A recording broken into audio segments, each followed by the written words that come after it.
দীর্ঘদিন আকাশে তাকালে নক্ষত্র চেনা যায়, অথচ বহু বছর দুইটা চোখের দিকে তাকিয়েও কিছু মানুষ চিনতে পারলাম না। সম্পর্কের মধ্যে যখন জেদ চলে আসে তখন জিতে যায় দুজনে, শুধু হেরে যায় সম্পর্কটা। জীবনের সেরা শিক্ষাটা পাওয়ার জন্য কোনো না কোনো মানুষের কাছে একবার ঠকে যাওয়াটা খুব দরকার।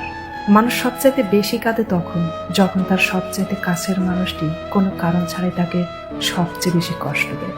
সময়ের সাথে সাথে সবাই বদলে যায়, মানুষ, সম্পর্ক, অনুভূতি, এমনকি আমরা নিজেরাও।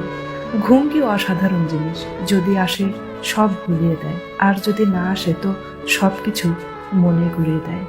পেছনে বদনাম করে সামনে আন্তরিকতা দেখানো মানুষগুলো থেকে দূরে থাকাই উত্তম। এরা প্রকাশ্য শত্রু চাইতেও বেশি ভয়ঙ্কর। যে ধোঁকা দেয় সে চালাক হতে পারে, তবে যে ধোঁকা খায় সে বোকা নয়, সে বিশ্বাসী। পৃথিবীর সবচাইতে হতভাগা সেই মানুষটা যে কিনা তার দুঃখ, কষ্ট, রাগ, অভিমান কখনোই আপন মানুষগুলোকে বোঝাতে পারে না। বোকা মানুষ ধোঁকা খায়, সৎ মানুষ কষ্ট পায়, সরল মানুষ আঘাত পায়, আর স্বার্থপর মানুষ আনন্দে দিন কাটায়।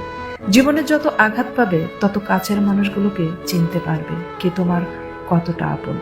গিরগিট্টি রং বদলায় তার জীবন রক্ষার্থে, আর মানুষ রং বদলায় নিজের স্বার্থ রক্ষার্থে। কষ্টটা যখন সীমা ছাড়িয়ে যায় তখন মানুষ কাঁদে না, চুপ হয়ে যায়।